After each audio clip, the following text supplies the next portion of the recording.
गौरी घमंडी जेठानी। अरे शिल्पा, तुम यहाँ क्या कर रही हो? जाओ जाकर अपनी जेठानी के लिए कुछ गर्मा गर्म पका कर लाओ। जी माँ जी, अभी जाकर लाती हूँ। शिल्पा ऐसा कहकर रसोई में चली जाती है, जिसके बाद कोकिला अपनी बड़ी बहू निरंजना से कहती है, अरे निरंजना बहू, इस समय तुम्हें अपना अच्छे से ख्याल रखना चाहिए। तुम तो जानती ही हो ये दौर बहुत नाजुक होता है। हाँ हाँ, मैं जानती हूँ, आप चिंता मत कीजिए, मैं अपना अच्छे से ख्याल रखूंगी। कोकिला ने 1 साल पहले ही अपने दोनों बेटों की शादी एक साथ की थी, लेकिन शादी के पूरे 1 साल बाद उसकी बड़ी बहू, जो कि बहुत सुंदर और गोरी थी, वो गर्भवती होती है। लेकिन छोटी बहू शिल्पा को प्रेगनेंसी में कुछ दिक्कतें आती हैं, जिसके चलते वह गर्भवती नहीं हो पाती। कुछ ही देर में शिल्पा गर्मा गर्म सूप बनाकर अपनी जेठानी के लिए ले आती है। ये लीजिए जेठानी जी, मैं आपके लिए सूप बनाकर लाई हूँ। निरंजना सूप तो ले लेती है, लेकिन सूप लेने के बाद वह अपनी सास से कहती है, माँ जी, मुझे आपसे कुछ कहना है। दरअसल मेरी माँ का फोन आया था और उन्होंने मुझसे कहा था कि बच्चे के समय मेरे सामने मेरे पति और सुंदर सुंदर बच्चों की फोटो अगर हो तो अच्छा होगा। जो दिखने में गोरे हों तभी बच्चा गोरा पैदा होगा। हाँ हाँ बहू, ये तो तुम्हारी माँ ने बिल्कुल सही कहा है। चिंता मत करो, कल ही मैं तुम्हारे कमरे में चारों तरफ गोरे बच्चों की फोटो लगवा दूंगी। हाँ हाँ, ये तो ठीक ही है, लेकिन अगर आप शिल्पा को भी मुझसे थोड़ा दूर रखो तो अच्छा होगा। कहीं शिल्पा के काले रंग का परछावा मेरे होने वाले बच्चे के ऊपर ना पड़ जाए। ये सुनकर शिल्पा को थोड़ा बुरा लगता है। कोकिला शिल्पा की तरफ देखकर कहती है, शिल्पा, कल से तुम निरंजना के आसपास मत जाना। ऐसा कहकर कोकिला वहां से चली जाती है, जिसके बाद बेचारी शिल्पा मायूस होकर कमरे से बाहर निकल जाती है। तभी उसे बाहर कोकिला मिल जाती है और उससे कहती है, अरे बहू, मुझे माफ करना, मैं ऐसा चाहती तो नहीं थी, लेकिन तुम तो जानती हो हमारे घर का ये पहला बच्चा होगा और मैं कुछ भी ऐसा नहीं चाहती जिससे बड़ी बहू को तकलीफ हो। कोई नहीं माँ जी, मुझे इसमें कोई आपत्ति नहीं, मेरा रंग काला है, इसमें मेरी ही गलती है। ऐसा कहकर शिल्पा घर के कामों में लग जाती। देखते ही देखते कुछ दिन बीत जाते। एक दिन शिल्पा रसोई में खाना बना रही होती है। खाना बनाते बनाते अचानक से उसको चक्कर आते हैं और वो रसोई में ही बेहोश हो जाती है। तभी वहाँ विशाल आ जाता है। अरे अरे, ये क्या? शिल्पा, शिल्पा उठो, शिल्पा क्या हुआ तुम्हें? शिल्पा को इस हालत में देखकर विशाल बहुत ज्यादा घबरा जाता है। वो उसे अपनी गोदी में उठाकर फौरन हॉस्पिटल ले जाता है, जहां शिल्पा का टेस्ट होता है। टेस्ट होने के बाद डॉक्टर विशाल के पास आते हैं और उससे कहते हैं, अरे मुबारक हो, आपकी पत्नी माँ बनने वाली है। डॉक्टर की बात सुनते ही विशाल बहुत खुश हो जाता है और अपनी पत्नी शिल्पा के पास पहुंचकर उसे गले से लगाकर कहते हैं, मुबारक हो तुम्हें, तुम माँ बनने वाली हो और मैं पिता बनने वाला हूँ। आखिरकार तुमने मुझे ये दिन दिखाई दिया। विशाल तो बहुत खुश होता है, लेकिन जब वह अपनी पत्नी को वापस घर लाकर घर के सभी सदस्य को इसके बारे में बताता है तो सभी लोग इस बात को नजरअंदाज कर देते हैं। अरे तो क्या हुआ, सिर्फ और सिर्फ गर्भवती ही तो हुई है, कौन सा तीर मारा है? अब मुझे ही देख लो, मेरा दूसरा महीना चल रहा है। वैसे भी इसका तो हमेशा का ही है, देख लेना, आज तो गर्भवती हो गई, लेकिन कुछ दिन में ही इसकी तबीयत खराब हो जाएगी और सब कुछ खत्म हो जाएगा। ऐसा कहकर कोकिला वहां से चली जाती है। देखते ही देखते कुछ महीने बीतने लगते हैं। बेचारी शिल्पा का पेट कुछ ही दिनों में निरंजना के पेट से भी ज्यादा बड़ा दिखने लगता है, जिसके चलते निरंजना को अजीब सा लगता है और वह अपनी सास से कहती है, जरा मेरी देवरानी का पेट तो देखो माँ जी, ऐसा लग रहा है जैसे पेट के अंदर ईंट पत्थर भर लिए। अरे दिखा लो डॉक्टर को, यह हकीकत में गर्भवती है भी या नहीं। ये सब विशाल सुन लेता है। जब से शिल्पा के गर्भवती होने का पता चला है, मैं एक बार भी उस डॉक्टर के पास चेकअप करवाने नहीं लेकर गया हूँ। चलो शिल्पा, आज मैं तुम्हें डॉक्टर के पास चेकअप के लिए लेकर जाऊंगा। विशाल अपनी पत्नी शिल्पा से बहुत प्यार करता था। उसे शिल्पा के रंग रूप से कोई मतलब नहीं था, क्योंकि उसे शिल्पा का व्यवहार बहुत भाता था। वह शिल्पा को डॉक्टर के पास लेकर जाता है, जहाँ के पेट का एक्सरा होता है, जिसे देखकर डॉक्टर विशाल से कहता है, अरे तुम्हारी पत्नी को तो जुड़वा बच्चे होने वाले हैं, आज से तुम्हें उसका थोड़ा अच्छे से ख्याल रखना होगा। ये सुनकर विशाल बहुत खुश होता है और अपनी पत्नी शिल्पा को ध्यान पूर्वक वापस घर ले आता है। वह घर के सभी सदस्यों को इसके बारे में बताता है। माँ, जानती हो आप, शिल्पा को जुड़वा बच्चे होने वाले हैं। डॉक्टर ने कहा है कि उसका अच्छे से ख्याल रखना है। अरे तो क्या हुआ, बच्चा ही तो है, तेरी भाभी को भी होने वाला है। क्या तूने कभी उसके बारे में सोचा? शिल्पा को बोल जल्दी से कुछ बनाकर तेरी भाभी को खिला देगी, उसने सुबह से कुछ नहीं खाया है। कोकिला ऐसा कहकर चली जाती है, जिसके बाद विशाल खुद ही रसोई में जाता है और अपनी पत्नी के साथ अपनी भाभी के लिए भी खाना बनाता है। उसके बाद वह खाना ले जाकर अपनी भाभी को सबसे पहले देता है और उसे शिल्पा के जुड़वा बच्चे के बारे में बताता है। ये सुनकर निरंजना अंदर ही अंदर जलने लगती है। विशाल उसे खाना देने के बाद अपनी पत्नी शिल्पा को खाना खिलाने पहुंच जाता है। अजी, आपको ये सब करने की क्या जरूरत थी? मुझसे कह दिया होता, मैं खुद ही बना देती। अरे तुम मेरे बच्चों को जन्म देने वाली हो, अब मैं तुम्हारा ख्याल भी न रखूं? हाँ, ये सुनकर शिल्पा बहुत खुश होती है, लेकिन तभी वहाँ निरंजना आ जाती है। अरे देवरानी, तुम यहाँ मेरे देवर से सेवा करवा रही हो? क्या तुम्हें मेरी जरा भी परवाह नहीं है? कहिए दीदी, आपको क्या चाहिए? मैं अभी दे देती हूँ। अरे बस बस, अब जब मैं उठी हूँ तो मैं ही ले लूंगी। तुम्हें जब फुर्सत मिले तब मेरे पास आ जाना, मुझे तुमसे कुछ काम करवाने हैं। ऐसा कहकर निरंजना वहाँ से चली जाती, जिसके चलते शिल्पा ये सब सुनकर अपना खाना भी अधूरा छोड़ देती है और निरंजना के काम करने पहुँच जाती है। वहीं निरंजना अपने मन ही मन सोचती है, इसको जुड़वा बच्चे क्यों हो रहे? इससे अच्छा तो कोई हादसा हो जाए जिसके चलते इसके दोनों बच्चे इसके पेट में ही मर जाएं। निरंजना ऐसा सोच ही रही थी कि तभी उसे अपने बिस्तर के बराबर वाली टेबल पर केले नजर आते हैं। निरंजना उन केलों को उठाती है और खा लेती है और उसके छिलके अपने कमरे में जगह जगह फेंक देती है। बेचारी मेरे कमरे में मेरी मदद करने आई थी, लेकिन अब मेरे कपड़े अलमारी में लगाते लगाते इसका पैर इस केले के छिलके पर पड़ेगा और ये फिसल कर गिर जाएगी, जिसके चलते इसके दोनों बच्चों से छुटकारा मिल जाएगा। निरंजना ऐसा कहकर खुश हो रही थी, तभी शिल्पा पिलो के कवर लेकर उसके पास आ ही रही थी, लेकिन अचानक से उसका पैर फिसल जाता है और वह निरंजना के ऊपर ही उसके पेट पर गिर जाती है, जिससे दोनों को लीवर, पेट और पेट में दर्द शुरू हो जाता है। जिसके बाद घर के सभी सदस्य उन दोनों को हॉस्पिटल लेकर पहुंचते हैं, जहां निरंजना का बच्चा मर जाता है, लेकिन उसकी काली देवरानी के जुड़वा बच्चे सही सलामत होते हैं, जो कि बहुत सुंदर और गोरे होते हैं। बेचारी निरंजना अपनी गलती का पछतावा करते हुए रो रही होती है। ये सब मेरी ही गलती है, मैंने अपने घमंड के चलते अपनी देवरानी का बुरा सोचा, लेकिन उल्टा मेरा ही बुरा हो गया। ये सब कोकिला सुन लेती है। ये क्या कह रही हो बहू?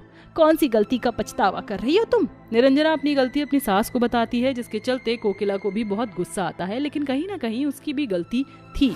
वह भी शिल्पा को उसके रंग की वजह से बहुत बुरा भला कहती थी। तभी वहाँ शिल्पा अपने दोनों जुड़वा बच्चों को गोदी में लेकर आती है और अपना एक बच्चा निरंजना को देते हुए कहती है, जेठानी जी, मैं 2 बच्चे पाल कर क्या करूंगी, इसलिए मैं चाहती हूँ मेरा एक बच्चा आप पालो, क्योंकि आप एक बहुत अच्छी माँ बन सकती हो।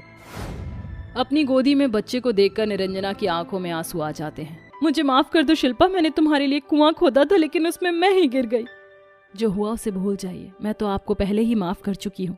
आज से एक बच्चा आपका और एक बच्चा मेरा।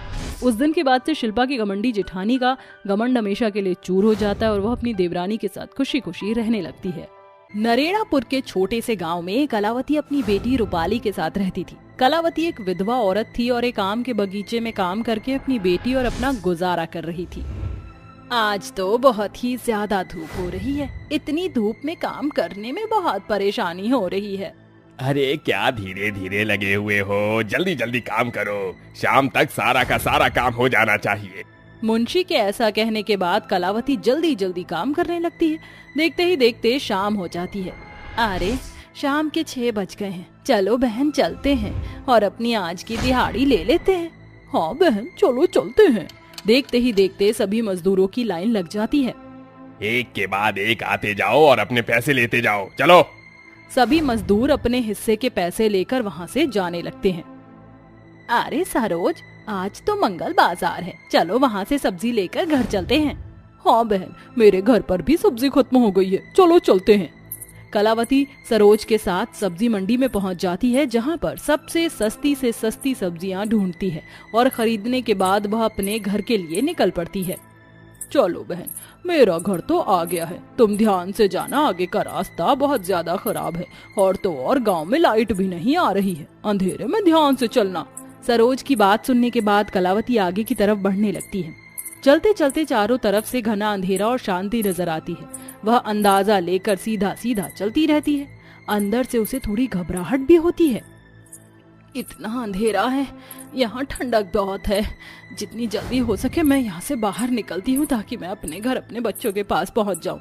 कलावती जैसे तैसे करके उस जगह से बाहर निकलती है। कुछ दूरी पर जाकर पानी के बड़े से टैंक के पास उसकी एक टूटी फूटी झोपड़ी होती है, जिसके बाहर उसकी बेटी झाड़ू लगा रही होती है। अरे माँ, आ गई आप? चलो अच्छी बात है। आज तो आप थोड़ी लेट हो गई हो, मैं बहुत देर से आपका इंतजार कर रही थी। हाँ हाँ, दरअसल आज मैं सब्जी मंडी चली गई थी, घर में सारी सब्जियाँ खत्म हो गई हैं। चलो अच्छी बात है, आप सब्जियाँ तो ले आई हो, वैसे भी सब्जी खत्म ही हो गई थी। मीना अपनी माँ कलावती के हाथों से थैला पकड़कर अंदर ले जाती है, जिसके बाद कलावती अपने मुंह हाथ धोने लगती है और मीना सब्जियां निकाल कर खाना बनाना शुरू कर देती है। कुछ ही देर में खाना बनकर तैयार हो जाता है। ये लो माँ, खाना खा लो। दोनों माँ बेटी खाना खाने लगती है, लेकिन तभी उन्हें अपनी झोपड़ी के बाहर से एक आवाज आती है। अरे कौन रहता है यहाँ? बाहर निकलो जरा। कलावती अपना खाना छोड़कर बाहर निकलती है। हाँ, क्या बात है? आप लोग कौन हो?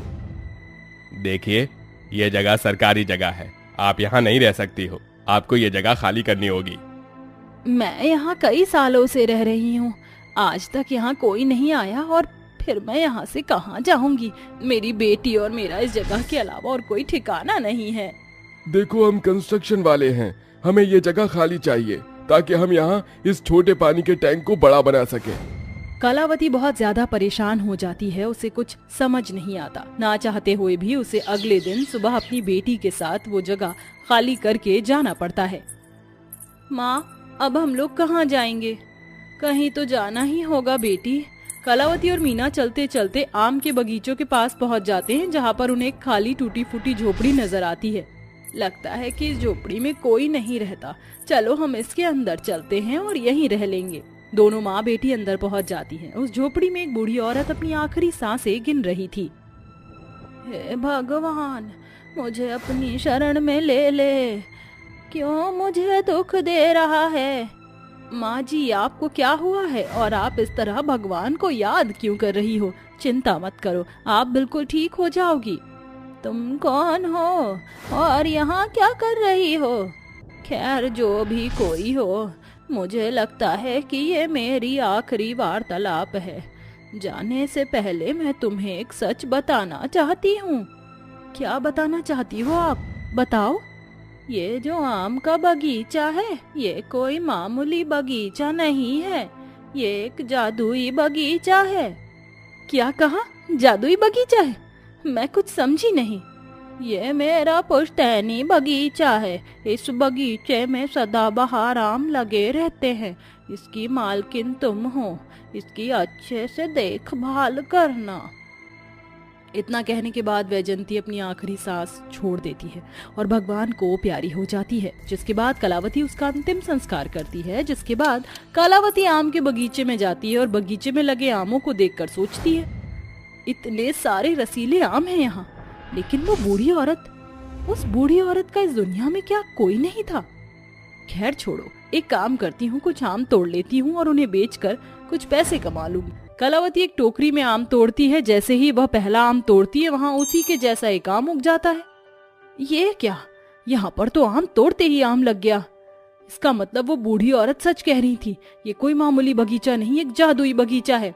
तभी मीना भागते हुए कलावती के पास आती है और उससे कहती है, माँ, आपको पता है ये बगीचा सचमुच में जादुई बगीचा है। वो औरत सच ही बोल रही थी। यहाँ तो मर्जी आम तोड़ लो, वो अपने आप वैसे ही अचानक से उग जाता है। देखो, मैं आपको दिखाती हूँ। ऐसा कहकर मीना भी एक आम तोड़ती है, जिसके बाद वहाँ पर अचानक से एक आम अपने आप उग जाता है। बेटी, परेशान होने की जरूरत नहीं है, मैंने भी ये करिश्मा अपनी आंखों से खुद देखा है। ये समझो, ऊपर वाला जब भी देता है छप्पर फाड़ कर ही देता है। लगता है हमारी किस्मत ही बदल गई। कलावती और उसकी बेटी मीना दोनों ही कई सारी टोकरियों में आम भरकर बाजार में बेच देती हैं, जिसके चलते उन्हें अच्छे खासे पैसे मिल जाते हैं। देखते ही देखते वो आम बेचकर अपना खुद का एक घर खरीद लेती हैं और ये सब एक दिन मुंशी देख लेता है। अरे बाबा, क्या बात है, मुझे तो यकीन ही नहीं होता। ये सड़क छाप गरीब इतनी अमीर कहाँ से हो गई? इसके पास इतना बड़ा घर कहाँ से आया? मुंशी इस बात को गांव में और भी आदमियों में फैला देता है, जिसके बाद सभी हैरान रह जाते हैं। अरे लगता है इसने कोई चोरी और डकैती की है, लेकिन इस छोटे से बगीचे से ये इतना पैसा कैसे कमा सकती है? आज इस बात का पता लगा कर ही रहेंगे। मेरा इस पूरे गांव में सबसे बड़ा आम का बगीचा है। इतना पैसा तो मैं भी नहीं कमा रहा जितना ये छोटे से बगीचे से कमा रही है। रात होते ही इसके आम के बगीचे का राज ढूंढने चलेंगे। रात के समय मुंशी गांव के कुछ आदमियों के साथ कलावती के बगीचे में घुस आता है। कितने रसीले आम हैं, इन्हें देखकर तो खाने का मन कर रहा है। वैसे भी किसी को क्या पता चलेगा, एक तोड़ ही लेता हूँ। मुंशी जैसे ही एक आम तोड़ता है, उस आम की जगह पर दूसरा आम उग जाता है। अरे वाह, देखो तो सही, ये तो जादुई आम का बगीचा है। इन पेड़ों के ऊपर कोई भी आम तोड़ो तो अपने आप उसी जगह दूसरा आम उग जाता है। चलो भाइयों, एक काम करते हैं, इन पेड़ों को ही काट कर ले जाते हैं। एक एक हम सभी लगा लेंगे अपने अपने घर के बाहर। वो सभी आदमी आरी लेकर पेड़ों को काटने ही वाले होते हैं कि तभी वहाँ बूढ़ी औरत की आत्मा आ जाती है। तुम लोग ऐसे नहीं मानोगे, तुम जैसे लालचियों से मैंने इस आम के बगीचे को कितना बचाया, लेकिन तुम किसी गरीब का भला नहीं होने दोगे। अभी तुम्हें मैं सबक सिखाती हूँ। वो औरत अपनी शक्तियों से उन्हें आसमान में उड़ाकर जमीन पर पटकती है, जिसके चलते उन्हें अपनी गलती का एहसास होता है और वो सभी बूढ़ी औरत की आत्मा से माफी मांगते हैं। हमें माफ कर दो, हमें जाने दो। आज के बाद हम इस जादुई आम के बगीचे में कभी नहीं आएंगे और ना ही कभी लालच करेंगे। हमें माफ कर दो और हमें जाने दो। बूढ़ी औरत की आत्मा उन्हें जाने देती है। उस दिन के बाद से उस जादुई आम के बगीचे की देखरेख कलावती और उसकी बेटी मीना के हाथों में ही होती है और वो अब उस आम के बगीचे के चलते खुशी खुशी अपने जीवन में जीने लगते हैं।